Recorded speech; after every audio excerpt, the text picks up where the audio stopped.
So we're going to do a unique talk tonight. I've never done it this way before.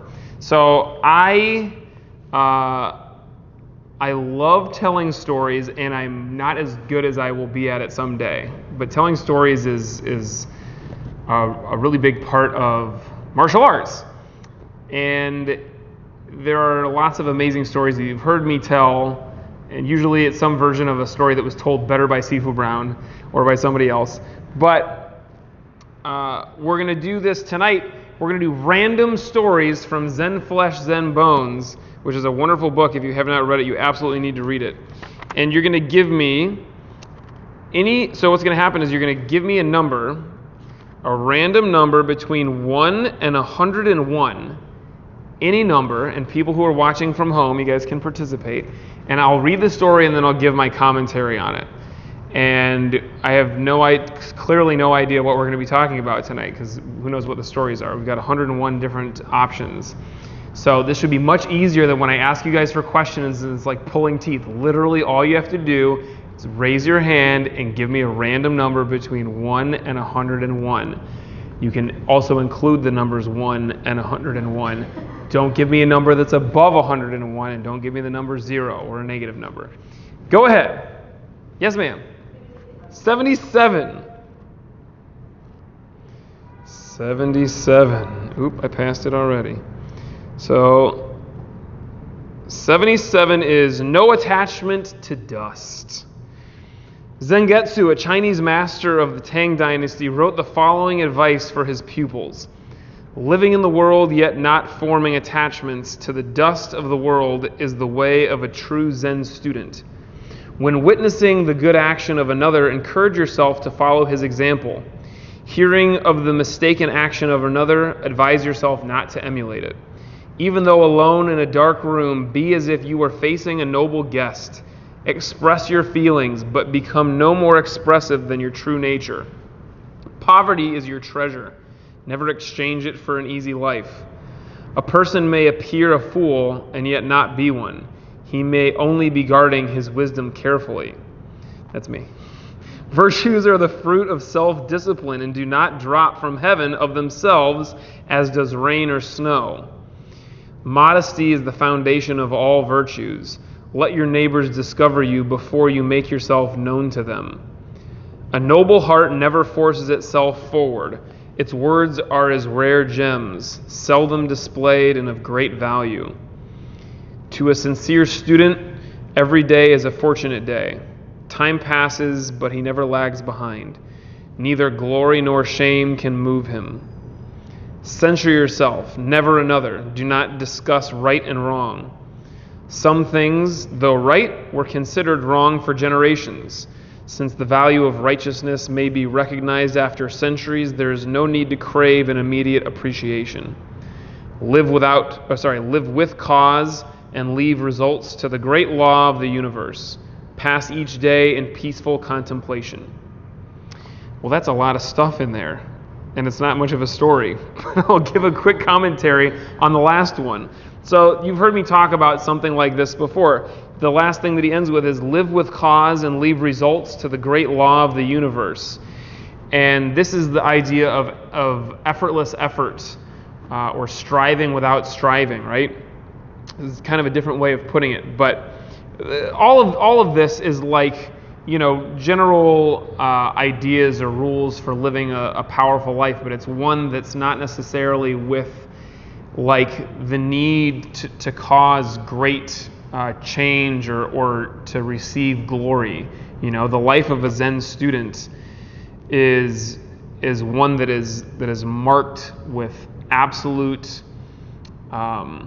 strength, and there's like a level of dignity without needing to be showing your dignity to everybody. It's being very steadfast, and it's like it almost doesn't really matter what comes of it. The idea of striving without striving, or living with cause and leaving results to the great law of the universe, is just like give it what you possibly can, and then whatever comes is whatever comes. And so we don't become attached to it. Being attached to the result is like being attached to dust. And that whole thing was no attachment to dust. Give me another number. Leah. 88. So we're just doing numbers between 1 and 101. How to write a Chinese poem. A well-known Japanese poet was asked how to compose a Chinese poem. What? A well-known Japanese poet was asked how to compose a Chinese poem. The usual Chinese poem is 4 lines, he explained. The first line contains the initial phase. The second line, the continuation of that phase. The third line turns from this subject and begins a new one. And the fourth line brings the first 3 lines together. A popular Japanese song illustrates this. 2 daughters of a silk merchant live in Kyoto. The elder is 20, the younger 18. A soldier may kill with his sword, but these girls slay men with their eyes. So, a well-known Japanese poet was asked how to compose a Chinese poem.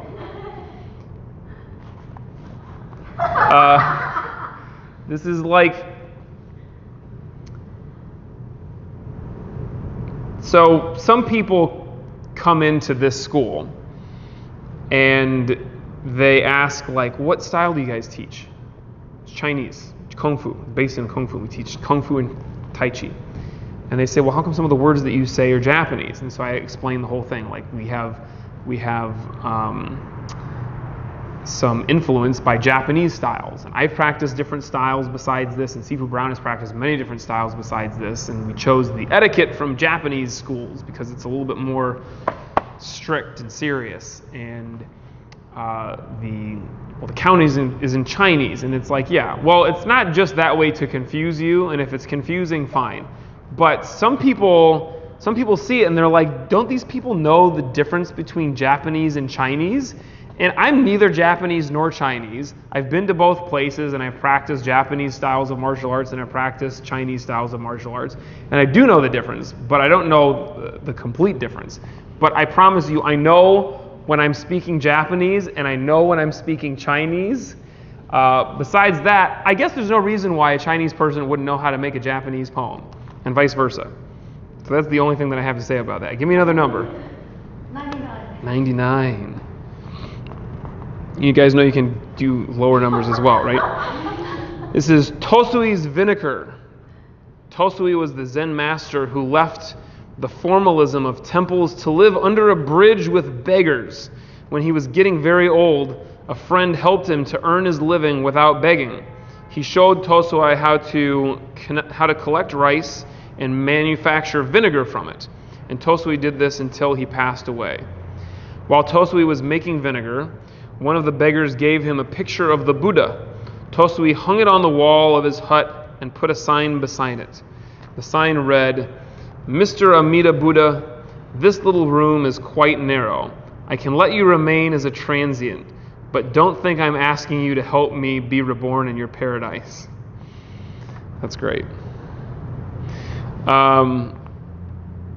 I like the idea of a Zen master who left the formalism of temples to live under a bridge with beggars. And he's got a little bit of an attitude. It's possible that he didn't like the whole idea of people telling him what to do. He doesn't even like the Buddha helping him to become reborn in paradise. But it kind of reminds me of this idea of living in the world but not living of the world. So you don't have to become a renunciant. You don't have to become a monk. You have to go live in the temple or live in the mountains and meditate in a cave in the snow. You don't have to be anywhere other than right here, right now, in order to attain enlightenment and to get everything there is out of practice. This is a commonly held belief that is just not right. Now, I would suggest that it probably is easier to attain enlightenment or easier to get into a deeper state of consciousness and meditation if there's nothing else going on and you can just sit and be without any kind of distraction. But the world can't exactly go around without people living quote-unquote normal lives. So even this monk went and manufactured vinegar. And yet when you are living a normal life and you have friends and family, and you have a career, and you have, things that you do that take you away from your meditation practice and even your martial arts practice. That doesn't mean that you forget about it. You can still take the lessons from practice into anything that you do. And I promise you, when he was making vinegar, this monk wasn't just like making vinegar the way anybody else makes vinegar. I remember, anybody ever read Atlas Shrugged? Atlas Shrugged, this Ayn Rand book. Nobody's read it. You kind of read it? All right, so it's a rough book, and I disagree with the vast majority of stuff in it. But there's this great, what? Kaya? Kaya's read it. Great, Kaya. So she'll know what I'm talking about. Nobody else does. So there's this scene in the book where it's all like supposed to be a refutation of the idea of like socialism, or like, the trend in a democracy to like redistribute wealth and to help people who need help by taking money from the rich and giving it to the poor. And it's all like based on this idea that if you do that, the people who are in power, or the people who are the smartest or the most capable, will stop trying. And if they're not getting paid for it, they're going to stop innovating and doing the amazing things that they were doing. And I don't really agree with that. But there's this scene in the book where one of the main characters goes, and I want to say that they go into like a small diner and they eat just like the most amazing meal. And this meal, let's say it was a sandwich, was just like prepped to perfection. It was absolutely like the perfect sandwich. Everything was sliced exactly right. The textures matched perfectly. It was just the most delicious sandwich ever. And this character in the book found that it was a famous, master of industry, some kind of great innovator or inventor who had just given up, like, I can't be in that world anymore because I'm not getting paid enough for it. So they decided to go make sandwiches, and it's like, I'm going to give up. But the idea that I'm kind of pointing to here is that you can be a great master of something, and it should show up in everything that you do. They say, master one thing, master all things. And so if you can take the kind of mindfulness and awareness that you get in practice and in meditation and take it into anything that you do, it's essentially like the whole world is your temple. The whole world is your ashram. And wherever you are is an opportunity to be and to practice and to seek enlightenment in the moment. Give me another one. Does Kaya give me one? Kaya, wake up. Here we go. 2! We're going way back.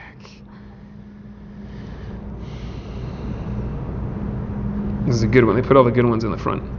All right. I think I read this one a couple months ago. This is a good one. Finding a diamond on a muddy road. Gudo was the emperor's teacher of his time. Nevertheless, he used to travel alone as a wandering mendicant. Once he was on his way to Edo, the cultural and political center of the shogunate. He approached a little village named Takanaka. It was the evening and a heavy rain was falling. Gudo was thoroughly wet. His straw sandals were in pieces. At a farmhouse near the village, he noticed 4 or 5 pairs of sandals in the window and decided to buy some dry ones. The woman who offered him the sandals, seeing how wet he was, invited him to remain for the night in her home. Gudo accepted, thanking her. He entered and recited a sutra before the family shrine. He then was introduced to the woman's mother and to her children. Observing that the entire family was depressed, Gudo asked what was wrong. My husband is a gambler and a drunkard, the housewife told him. When he happens to win, he drinks and becomes abusive. When he loses, he borrows money from others. Sometimes when he becomes thoroughly drunk, he does not come home at all. What can I do? I will help him, said Gudo. Here is some money. Get me a gallon of fine wine and something good to eat. Then you may retire. I will meditate before the shrine. When the man of the house returned about midnight, quite drunk, he bellowed, Hey wife, I am home. Have you something for me to eat? I have something for you, said Gudo. I happened to be caught in the rain, and your wife kindly asked me to remain here for the night. In return, I've bought some wine and fish, so you might as well have them. The man was delighted. He drank the wine at once and laid himself down on the floor. Gudo sat in meditation beside him. In the morning, When the husband awoke, he had forgotten about the previous night. "Who are you? Where do you come from?" he asked Gudo, who was still meditating. "I am Gudo of Kyoto, and I am going on to Edo," replied the Zen master. The man was utterly ashamed. He apologized profusely to the teacher of his emperor. Gudo smiled. "Everything in this life is impermanent," he explained. "Life is very brief. If you keep on gambling and drinking, you will have no time left to accomplish anything else, and you will cause your family to suffer too." The perception of the husband awoke as if from a dream. "You're right," he declared. "How can I ever repay you for this wonderful teaching? Let me see you off and carry your things a little way." The two started out. "Oh, if you wish," assented Gudo. The two started out. After they had gone 3 miles, Gudo told them to return. "Just another 5 miles, he begged Gudo. They continued on. "You may return now," suggested Gudo. "After another 10 miles, the man replied. "Return now," said Gudo when the 10 miles had passed. "I'm going to follow you all the rest of my life," declared the man. Modern Zen teachers in Japan spring from the lineage of a famous master who was the successor of Gudo. His name was Mu Nan, the man who never turned back. So, this is a messed up story. This guy just left his wife and kids. But it's kind of romantic. The man who never turned back. And this is, if you want to achieve something of greatness, or you want to really transform yourself as a human being, you can't turn back. Some of you guys have heard this about me, but I decided after less than a year of practicing martial arts with Sifu Brown that I was going to teach martial arts. I decided I'm going to do this for the rest of my life. And I had lots of options. I was a reasonably intelligent person back then. My parents had money. I went to a great school. I have a wonderful degree from the University of Michigan, the best school in this country. And I really could have done anything. And Sifu Brown likes to point this out all the time, but I have never wanted to do anything else. I didn't even really want to do anything before I started martial arts, but for sure I never wanted to do anything other than martial arts after starting it. And it's not like it was any kind of amazing feat. It was just like martial arts was the most fun thing I had done. I had gotten so much out of it. I just knew that this felt right. And I never turned back. I never once thought, maybe I should do something else. And look, there have been times where it's been tough, and there were times where I was working for Sifu Brown and teaching there that it was tough. And there were times where I was, even just looking for the location here, or running the school when things didn't always go the way that I wanted them to. And I never once thought well, maybe it's time for me to hang up my coat and go do something else. It makes things a lot easier. Honestly, my life is so simple and so easy in some respects. And in other respects, it's very difficult. I'm here 60, 70 hours a week, and I teach all the classes, and people look at the schedule and they're like, "You teach all these classes?" And yes, I do, because I love it, and there's nothing that I'd rather do. But to be able to do this, to choose something that you want to do, and something that will be meaningful to you, and something that's gonna make a dent in the universe, you can't keep looking back, right? It's like you plant the seed, and the next day you unearth it and look at it and wonder why it's not growing every time you plant it, and every day you pick it back up. You have to just bury it and go, and just again give the results to God. You got one? 22. What time is it, ma'am? All right. Depending on how much I like this one, this might be the last one. My heart burns like fire. Soyin Shaku, the first Zen teacher to come to America, said, "My heart burns like fire, but my eyes are as cold as dead ashes." He made the following rules, which he practiced every day of his life. In the morning before dressing, light incense and meditate. Retire at a regular hour. Partake of food at regular intervals. Eat with moderation and never to the point of satisfaction. Receive a guest with the same attitude you have when alone. When alone, maintain the same attitude you have in receiving guests. Watch what you say, and whatever you say, practice it. When an opportunity comes, do not let it pass by, yet always think twice before acting. Do not regret the past. Look to the future. Have the fearless attitude of a hero and the loving heart of a child. Upon retiring, sleep as if you would enter your last sleep. Upon awakening, leave your bed behind you instantly, as if you would cast away a pair of old shoes. This is kind of similar to the one that we read earlier. And he touches on a similar idea. Receive a guest with the same attitude you have when alone, and when alone, maintain the same attitude you have in receiving guests. Just like in the earlier one, talking about when you're alone, imagine that you're with the most honored guest. I like this idea.